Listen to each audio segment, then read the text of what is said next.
April 2024 lalu, ranking Indonesia naik drastis. Indonesia yang sebelumnya berada di peringkat 142, naik ke peringkat 134. Kenaikan ini bahkan membuat Indonesia menyalip Malaysia.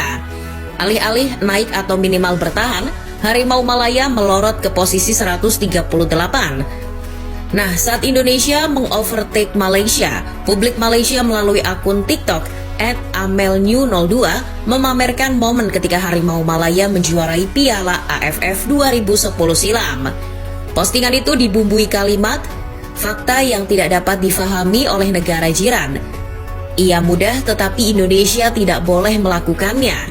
Dan sebuah caption, mengapa kelas yang berbeza dibincangkan? Kurang lebih, postingan itu menyindir bahwa Indonesia memang bisa menyalip Malaysia di peringkat FIFA, tapi memenangkan kompetisi semudah Piala AFF, Indonesia tak mampu. Kalau boleh jujur, apa yang disindir itu benar belaka. Indonesia memang payah di Piala AFF. Sejak dimulainya kompetisi ini tahun 1996 dan menjadi salah satu inisiatornya, Indonesia belum pernah juara, paling mentok menjadi runner-up. Namun, sindiran itu juga seharusnya membuat si penyindir malu, kecuali urat malunya putus. Betul, Indonesia belum pernah juara Piala AFF, tapi apakah hanya dengan juara AFF, itu pun hanya sekali, membuat diorang boleh menyindir tim lain dengan nada seolah-olah meremehkan. Kenaikan Indonesia di ranking FIFA juga disindir akun yang sering mengabarkan sepak bola Malaysia @OneFootballM. Lewat tweetnya, akun itu memancing warganet Indonesia dengan membandingkan pencapaian timnas Indonesia dengan Thailand dan Filipina. Tweet itu seakan menyebut Indonesia sombong hanya karena baru naik rankingnya, sementara Vietnam dan Thailand yang berpotensi lolos ke putaran ketiga kualifikasi Piala Dunia 2026 zona Asia dan terbiasa bermain di kompetisi Asia, tenang-tenang saja.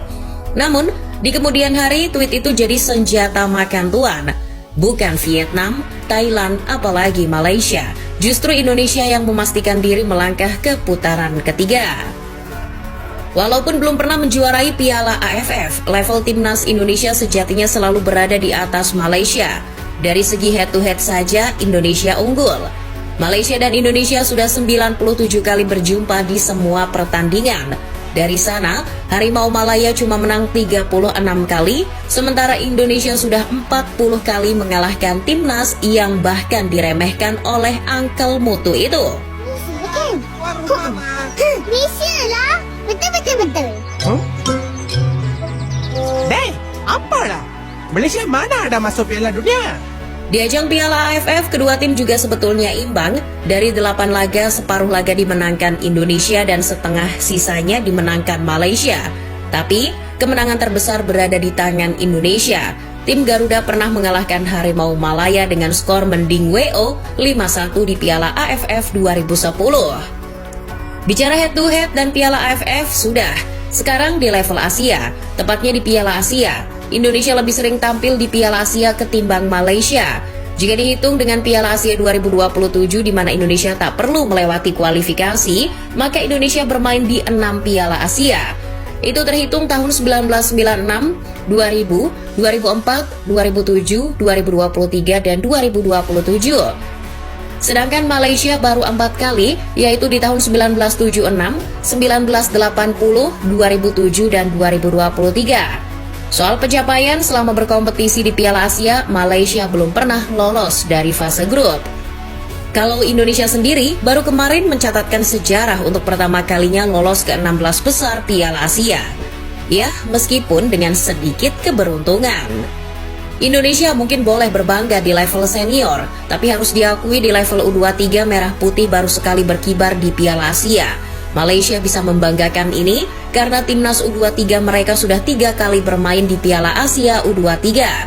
Namun entah itu di edisi 2018, 2022 maupun 2024, pencapaian terbaik Malaysia hanya sampai perempat final ketika Piala Asia U23 diselenggarakan di Tiongkok tahun 2018.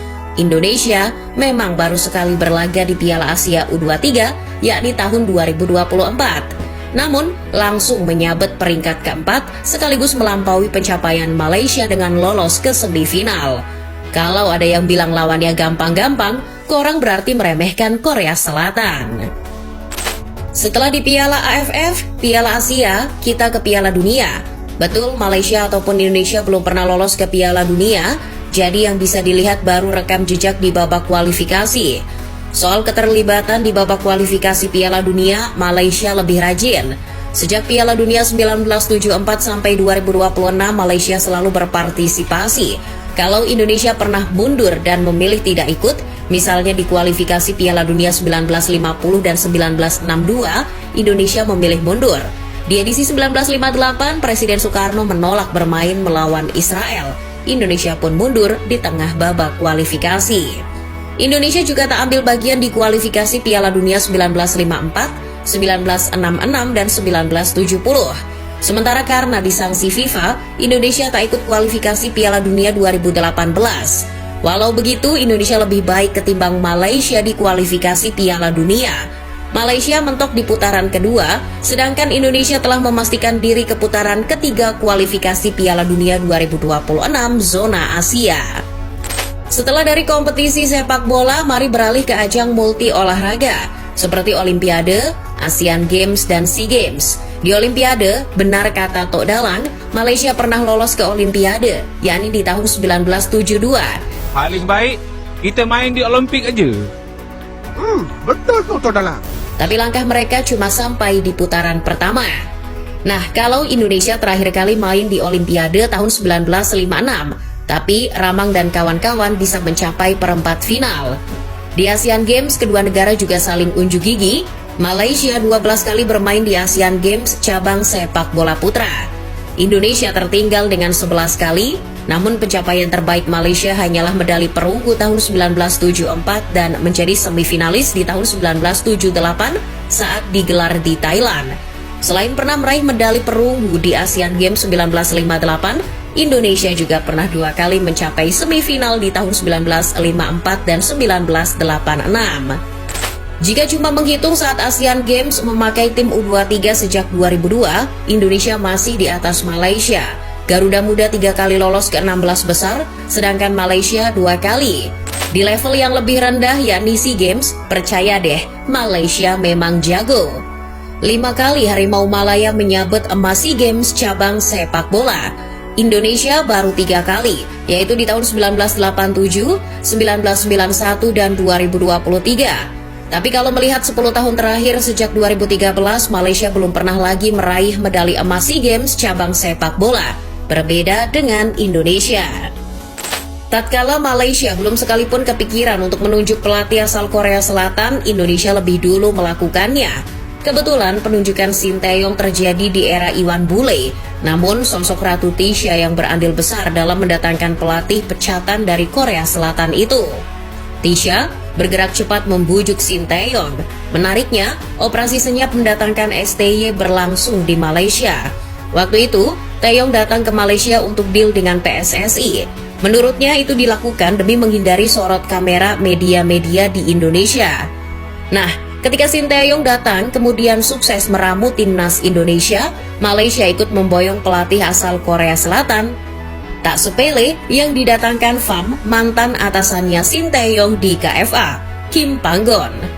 Namun walaupun Panggon dulu punya jabatan lebih tinggi dari STY, kenyataannya soal taktik, filosofi, dan perkembangan, timnas Indonesia di tangan STY lebih maju ketimbang Malaysia di tangan Kim Panggon.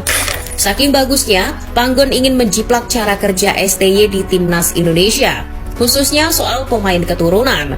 Sejauh ini Malaysia juga meniru Indonesia dengan memburu pemain keturunan untuk dinaturalisasi.